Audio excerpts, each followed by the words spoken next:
হরে কৃষ্ণ ভক্তবৃন্দ, তোমাদের সকলের জয় হোক। তো জয় হোক ভক্তবৃন্দ। তো অনেকের মনে এই প্রশ্নটা জাগে, অনেকের মনে সন্দেহ যে আমরা যখন একাদশী ব্রত করি বা কোনো ব্রত করি, ব্রতের সময় যখন আমরা উপবাস থাকি, নির্জলা উপবাস থাকি, তখন আমরা যখন যে তিলক করি, সারা অঙ্গে তিলক করি, তিলক করার পর যখন আসমন করি, সেই আসমন করতে পারবো কি না?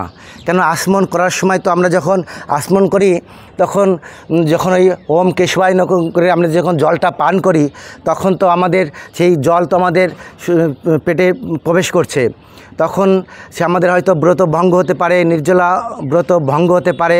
সেই জন্য অনেকের সন্দেহ।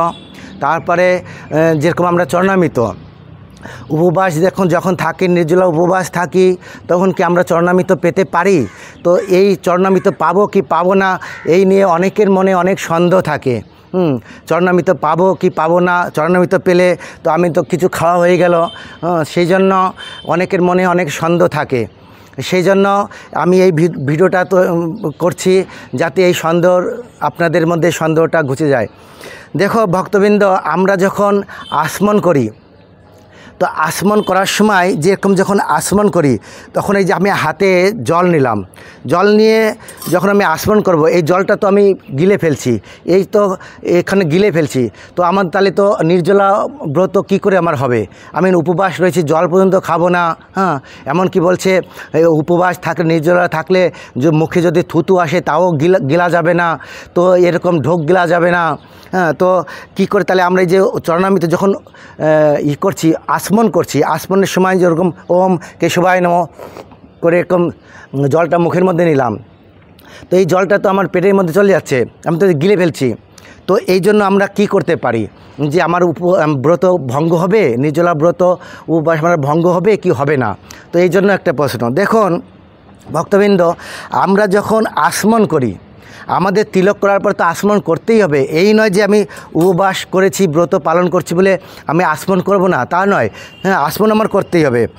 কারণ আসমন করলে কি হয়? আসমন করলে আমার বাহ্য শুদ্ধি হয়। আসমনের বাহ্য শুদ্ধি, এই আমি ওম কেশবায় নমঃ ভগবানের নাম উচ্চারণ করছি, তখন এই গঙ্গাজল যখন তখন তো আমার অন্তঃশুদ্ধি হচ্ছে, কণ্ঠশুদ্ধি হচ্ছে। আর যখন এই জলটা আমি গঙ্গে চক বলে আমি যখন মাথার উপর ছিটিয়ে দিচ্ছি, তখন আমার দেহ শুদ্ধি হচ্ছে। তো আমাদের আসমন আমাদের করতেই হবে।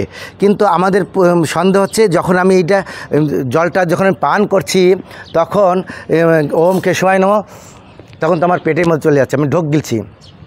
তো এই একটা সন্দেহ। তো এই জন্য যখন আমরা আসমন করি, আপনারা সবাই এটা ধ্যানপূর্বক শ্রবণ করবেন। আমরা যখন আসমন করি, তো আসমন করার সময় আমরা এই যে গঙ্গা জলটা আমরা কিন্তু ভেতরে নিই না। এই জলটা কিন্তু আমরা ভেতরেই নিই না। কী করি? আমরা কণ্ঠে ধারণ করি, আমরা গিলে খাই না। ওম কেশবায় নমঃ এ আমার কণ্ঠে ধারণ করা হচ্ছে, কণ্ঠে গিলা হচ্ছে না।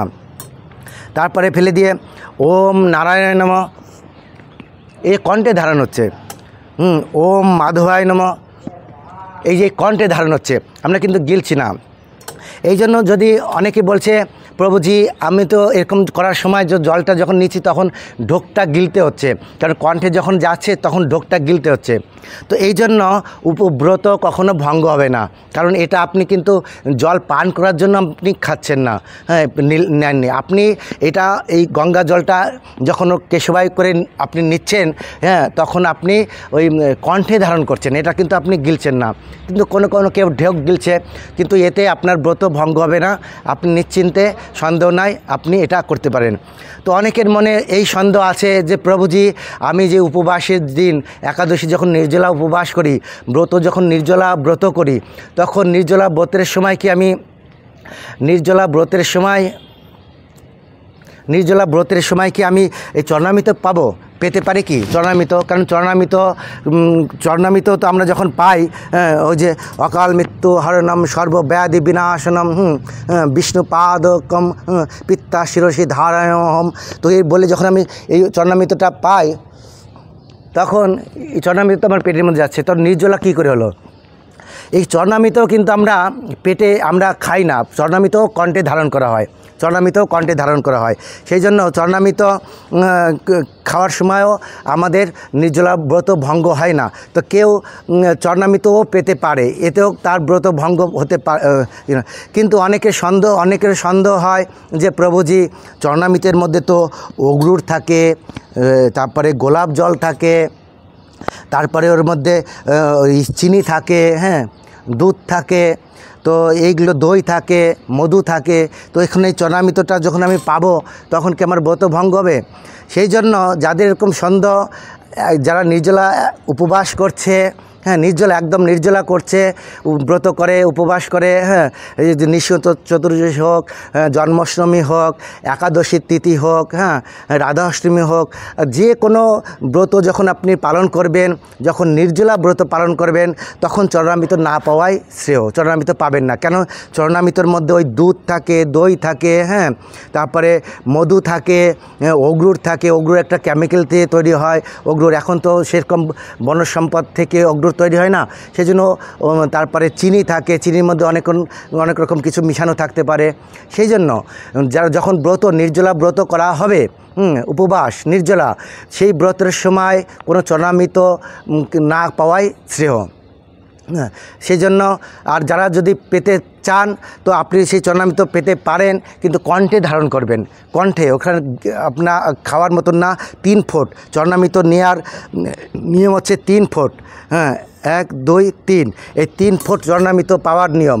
হ্যাঁ, 3 ফোঁটের বেশি চরণামৃত পাওয়ার নিয়ম নয়। তো 3 ফোঁট যখন আমি চরণামৃত নেব তখন এই মন্ত্র বলবো, অকাল মৃত্যু হরণম সর্বব্যাধি বিনাশনম, হ্যাঁ, বিষ্ণু পাদ অহম পিত্তা শিরসি ধারয়ম। তো এর বলে আমি এই চরণামৃতটা আমি কণ্ঠে ধারণ করব।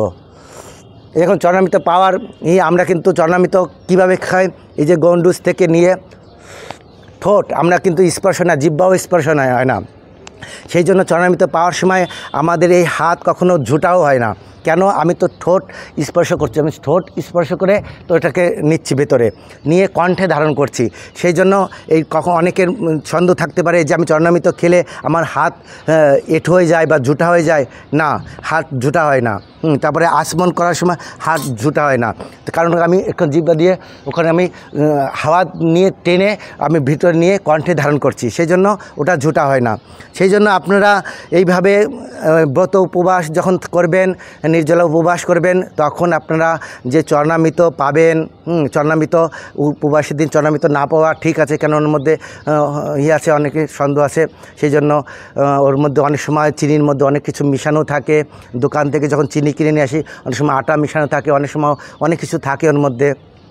সেই চিনি ভগবানের চরণে যখন অভিষেক দেওয়া হয়, চরণামৃত কথার অর্থ চরণামৃত ভগবানের চরণ ধৌত জল।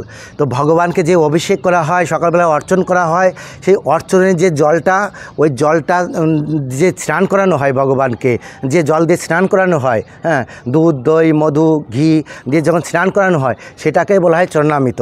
হ্যাঁ, তাই তো যাই হোক, তো আপনারা এই চরণামৃত না পাওয়ায় উপবাসের দিন চরণামৃত পাবেন না। তার পরের দিনকে যখন পালন করবেন, পালনের আগে আপনি চরণামৃত পাওয়ার পরে তাহলে পালন করাটা শ্রেয়। সেই জন্য আপনাদের এই সন্দেহ আমি এই ভিডিওতে এই জন্য তুলে ধরেছি, যাতে আমরা এই যে একাদশী বা কোনো ব্রত, হ্যাঁ, জন্মাষ্টমী, নৃসিংহ চতুর্দশী, রাধাষ্টমী, যে কোনো ব্রতের সময় যে আমরা আসমন করি, সেই আসমন করার সময় যে আমরা এই যে আসমনের যে জল আমরা নিই, তখন জলটা চলে যাচ্ছে, তখন কি এতে আমার ব্রত ভঙ্গ হবে? না, ব্রত ভঙ্গ হবে না। তা আপনি নিঃসন্দেহে আসমন করতে পারেন, নিঃসন্দেহ আপনি চরণামৃত পেতে পারেন, কিন্তু সন্দেহের কারণে এই চরণামৃত না পাওয়াটাই শ্রেয়। হ্যাঁ, কিন্তু আপনি চরণামৃত পেতে পারেন, কারণ চরণামৃত আমরা খাচ্ছি না, কণ্ঠে ধারণ করা হচ্ছে। কিন্তু সেই জন্য যারা নির্জলা করছেন, উপবাস করছেন, হ্যাঁ, তারা চরণামৃত পাবেন না। কেন পাবেন না? ওই চরণামৃতের মধ্যে ওই দুধ দই থাকে, হ্যাঁ, দুধ অনেক সময় সরিষার তেল দিয়ে ধোয়ানো হয়, হ্যাঁ, তারপরে যে দই, তারপরে মধু খাওয়া ঠিক নয় একাদশীর দিন, উপবাসের দিন। তারপরে যে চিনির মধ্যে অনেক কিছু মিশানো থাকতে পারে। সেই জন্য এই সন্দেহের কারণে আমরা এই চরণামৃত পাবো না। হ্যাঁ, সেই চরণামৃত না পাওয়াটাই ঠিক।